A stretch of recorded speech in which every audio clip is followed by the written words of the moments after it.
Awaken to hair growth. Awaken to hair growth because there is possibility to get your hair back. Awaken to hair growth because we're not told that we're able to conquer and overcome alopecia. Awaken to hair growth because I want to be a positive light and beacon for you because I've healed my alopecia and now I help others do the same with different types of alopecia, men, women, children of all ages, of all races and ethnicities. Hi, everybody, and welcome back to the Alopecia Angel podcast. I am your host, Johanna Dahlman. Today, we are talking about testing and all about testing because many times I have clients, new clients, right, who come to me and they're like, oh, I've tested this and I've tested that, and I've done all the testing possible with my providers. And, they feel very confident and very assured in their testing. And at the same time, they'll see maybe one or two or three different doctors and have different tests reveal different things. And so I wanted to shed some light onto testing and what this is all about, if it's required, if it's not required, and what this looks like. And let me go ahead and just say and start by saying that 90% of my clients do not need testing, and 90% see hair growth within 8 weeks. And what happens to that 10%? Well, I talk about this in another episode. Well, they see hair growth, or maybe they need a little testing, or maybe they have some blind spots that they have to work through. And so that could take a little extra time. But that doesn't mean that they don't see hair growth. They do. It's just a little bit longer because, again, each person has their own set of blind spots. Now, when it comes to testing, not all tests are the same. Not all tests are equal, and not all tests are the gold standard. The other situation is, when you have hair loss, what do you think you're testing for, right? This is the first clue. And if you're leaving it to your general doctor, right, your GP, maybe they don't even know what to test for. That's first and foremost. And let's say you do get a hormone test or a thyroid test. Well, those tests with a conventional doctor are normally just one unit. So for example, when it comes to a thyroid, it's your TSH. If that looks good or in normal range, which I have an issue with these normal ranges, and I'll tell you why in a second, then guess what? No further testing needed. And a lot of times with your GP, if they'll start, quizzing you. Well, what kind of hormones do you have, or what kind of situations are you feeling? What kind of are your symptoms? And so they will assess whether you actually need the hormone test or not. Not all doctors are the same. And if you live in many of these reactive, or I should say, reactive countries, even with a test, it would probably take them at least 6 months or a year or even 2 years to actually try to look and actually help you. And I say this because I went through this myself. I was in Europe. Many Americans think that Europeans have it all right. And, everything that the Europeans do is grade A. And for many things it is. But for many things, it's not. And so when I was going through alopecia, I was living in Europe and I went to go see my GP, and I started asking and essentially begging my GP to get me some testing and just to figure this out, because obviously alopecia is not normal. This is not the normal situation in people. And they wouldn't test. And they're like, we have nothing to test for. You have alopecia, it will grow back, or if it doesn't, there's no cure. And, that's it. There's nothing we can give you. And that was the situation that I was up against in Europe. And so I understand my European clients 100% wholeheartedly, but I also understand the Canadians, the Australians, and everyone else who has this, if you're not on your deathbed, they're not going to do anything for you, first and foremost. Second to that, even if you are in the States or in another country where you can pay your way to get tests and to get proper testing, it also depends on who's reading the test. Don't think just because the person is in a lab coat that they're actually reading all the markers correctly.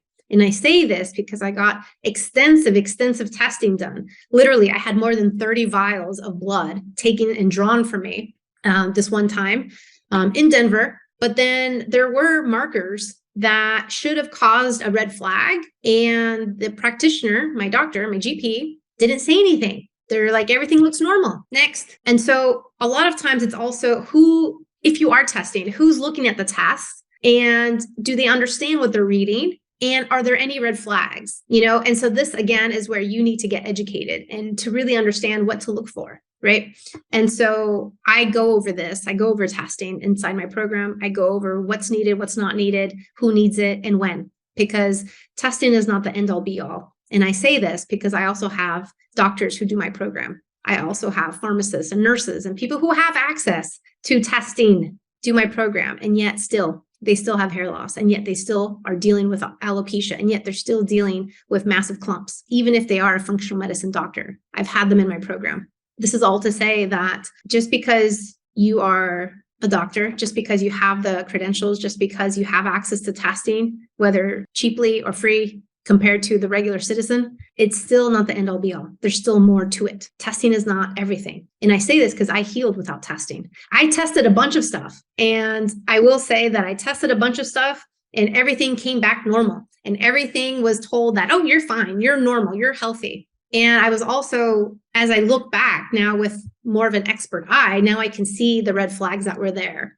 that my practitioner either didn't have the time to tell me or maybe to review or maybe even to talk about. Because again, you know that those doctor's appointments are less than 15 minutes each. And so because you have a limited amount of time, this is probably the same amount of time that they're using to go over your testing results and anything else that they have to go over. And so this is the situation. I actually had a client in the Middle East, in Dubai, and she came to me. She showed me the testing that they did on her daughter who had alopecia universalis. And I caught a bunch of red flags.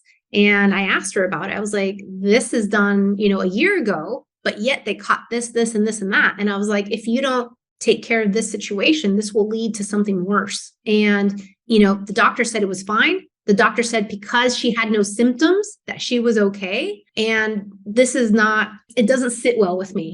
It just doesn't sit well with me when you find something as big as what she found or what I found in those results that she wasn't able to review and to understand. And she's leaving it in the hands of a doctor. And I'm not trying to say don't trust your GP, don't trust your doctor. But at the same time, I'd say take it with a grain of salt. They're not perfect. They're human. Humans make mistakes. And if you heard me maybe once or twice before, you'll know that one of the top 3 deaths or reasons of death in the US is because of human error, because of medical mistakes that happen in the US. And so take what your doctor says with a grain of salt. And I say this from experience of healing my own alopecia, but then also seeing the endless misinformation, the endless negativity that actually comes from doctors and dermatologists to my clients. Same clients do my program and see the healing and see the hair growth and see how things progress and see how the healing happens. Just because one person doesn't have the answers doesn't mean you should, say that no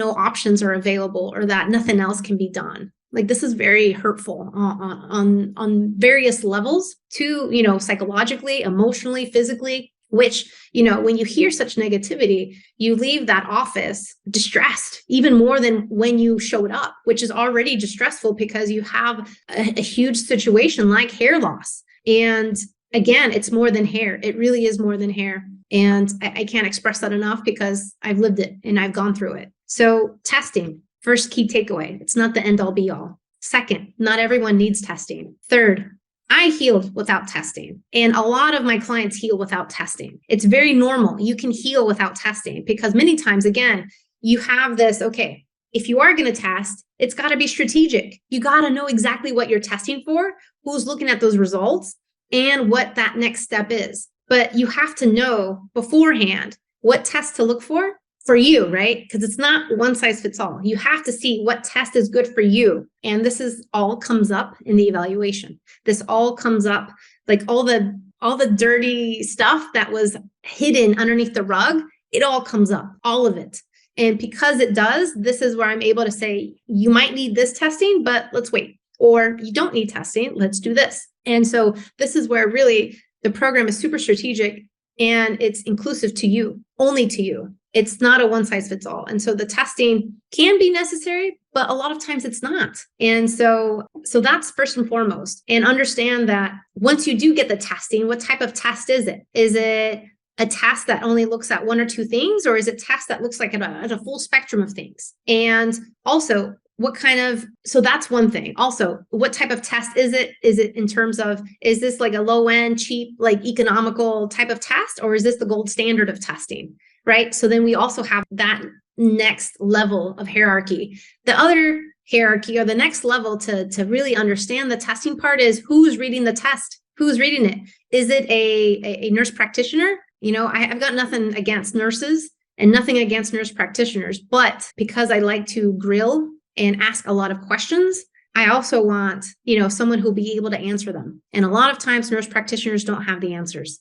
And so I tend to defer to the medical doctor, because if I'm also seeing the doctor stumble over their words, then guess what? That tells me automatically I need to go somewhere else. I need to take matters into my own hands. And again, this is how I heal, by taking matters into my own hands, by empowering myself into really looking at everything and not just taking the doctor's word for it. Because a lot of times, I don't know if you've noticed, but I did, that they stumble over their words and they can't really talk to the same amount of breath that I'm able to today, because they haven't lived it and they haven't gone through it. I just saw an Instagram reel last night. I was looking at Instagram and I just saw an Instagram reel of a doctor, or maybe someone who's posing as a doctor. We don't know. She's wearing a lab coat, right? She's wearing scrubs and she's pointing, right? She's pointing at all the things that you need to do for hair loss. And she's talking about laser caps and PRP and how this works and how that works. And I'm looking there and I'm shaking my head because none of that works. The PRP, the laser caps don't work. And I know this because the hundreds of clients who tell me also tell me that it doesn't work, that they've wasted their time and money on it. Because why? Because it's a one-size-fits-all approach and it's not getting to the root cause. That's why. And so, it just really infuriates me when we're given this format of healing, but yet this format of healing is not working. It's not working. It didn't work for me, and it hasn't worked for any of my clients. Now, granted, medicine is great and it's great for a lot of things. But you have to understand how to navigate it and how to control it. Just like a car. The car is wonderful. It takes you from A to B. It can take you to Disneyland. It can take you, to go see grandma and to your family members and your friends. It can take you to go to work. It can take you to happy hour. It can take you to many spots. But we need to know how to drive it, and not just when it's sunny outside. We need to understand how to drive it when it's raining, when there's a blizzard, and understand the conditions, the pros and cons of coming out into the car when there are certain conditions like hail, thunderstorm, etc. Right? The same thing happens with tests. The test is the car. They're fantastic. But you have to understand what type of car for what type of terrain, right? Having alopecia is not the same terrain as someone with, a different situation, or somebody with just regular hair loss, or somebody who has, let's say, postpartum hair loss. That's not the same thing as alopecia. It's so different. And so this is why you have to really segregate what's going on and see it for what it is. So just because, you have your badge of honor with lots of testing, where has it gotten you? Ask yourself that. You've done a lot of testing. Where has it gotten you? Because again, it's not the end all be all. Next, like I mentioned before, who's reading the test and what are their capabilities and knowledge on reading the test, right? A lot of times I see that doctors have cheat sheets, and let's say on their computer screen, it'll say this average to this average equals normal. This average to this average equals normal, right? And this is how it is for so many things. If you're in between these averages, you're normal. Right? This goes for thyroid. This goes for hormones. This goes for so many things. But what happens with these averages? Where did these averages come from? Did you ever ask yourself this? These averages came from more than 20 years ago. I know for a fact that the thyroid averages came from over 20, if not more, years ago. And we're using the same averages and they haven't changed since. And the averages are taken from the population and they're adjusted with the population as it goes. But that is also very different. That's like comparing me to a, 200-pound man. You can't compare us. We're so different. Essentially, these averages are trying to say that my thyroid is on the same level plane as the 200-pound man who is struggling with diabetes. Completely different. We can't be all boxed in this one bucket. It's doing a disservice to humanity. It's doing a disservice to people who are truly suffering from situations that could be picked out in a second. And this is why I have my hormone and thyroid masterclass, because it gets you the nitty-gritty of the information that you're looking for, the averages that you should be adjusted for and everything else. Because again, the thyroid and hormone masterclass goes into more of in-depth knowledge, because you need this, and you need this to counteract situations when your doctor says, oh no, your TSH is good. You're normal, good to go. No, I'm not good to go. You know what I mean? You have to actually advocate for yourself on so many levels. And, the more you're able to muster up the education, the empowerment, then you're able to hopefully, right, see more traction with testing, with service providers, with all these things. But a lot of times they won't do things. They act as gatekeepers. In the Netherlands, I got to tell you, it was horrific. It was gatekeeper central, and they wouldn't do anything for me, or even my child. My child had strep throat. They wouldn't do anything for him. I remember my child got strep throat. I got strep throat, and so did my husband. I had never had strep throat in my life. And yet it took me down. It took me down where I couldn't speak and I couldn't eat for weeks on end. And it was awful to see my toddler lose 5 pounds, if not more, just because of the throat situation. And yet no antibiotics were given, no medicine, no recourse was given, nothing was given. And so this is where, if you're not having luck with one provider, this is where you need to switch gears and go somewhere else and do something else. And this is where I went to the States and I got some antibiotics and we're better. You know what I mean? So the thing is, it's like medicine is good for certain things. Medicine is also not the solution to a lot of things, including alopecia. And when it comes to testing, going back to the testing situation, right? Not all testing is exactly needed, warranted, or strategic. And so you have to look at it from different lenses to make sure it's strategic, where it's warranted, and where you're not just spending money on a bunch of tests. This is not the idea. We need to see and hone in on what you need so that we can make this happen, so that it can be more strategic. Because if I see something in the evaluation, it's going to come up like a red flag. And once I see that red flag, I raise my hand, I tell you, this is what's going on, and we can create a protocol from there. So I hope this helps in terms of the testing. I went over through a bunch of points, and I think the key takeaway is, like, it's even if you're a doctor, you don't know it all. I appreciate your education. I appreciate where you come from. I appreciate the sweat and tears. I understand that even the medical system is not even supporting you appropriately. We saw this during COVID, right? Our healthcare providers do the best job they can with the tools that they have. How's that? And it's unfortunate that healthcare is not what it used to be. It used to be where you can talk to your doctor or to your GP. You would have them as long as your hairstylist, right? For many, many years, they would know the whole family. They would know you inside and out. Now they're given a time limit. Now they're set with KPIs and metrics to get you in and out, to prescribe the prescription and move you along, right? And as you all know, when COVID happened, everything shut down. You couldn't see a dermatologist, a gynecologist. You couldn't see anybody for months, if not years. Everything was postponed. I was getting these letters in the mail from the Netherlands healthcare system telling me that everything was postponed. Unless it was like your deathbed situation, you were not being seen. And these these letters, because they do snail mail, these letters were coming in constantly, So it was constant. They wouldn't do telehealth because that's not available. But if you needed something, you would either be put on a wait list or shoved off until no man's land, until they actually had the capacity to actually see you.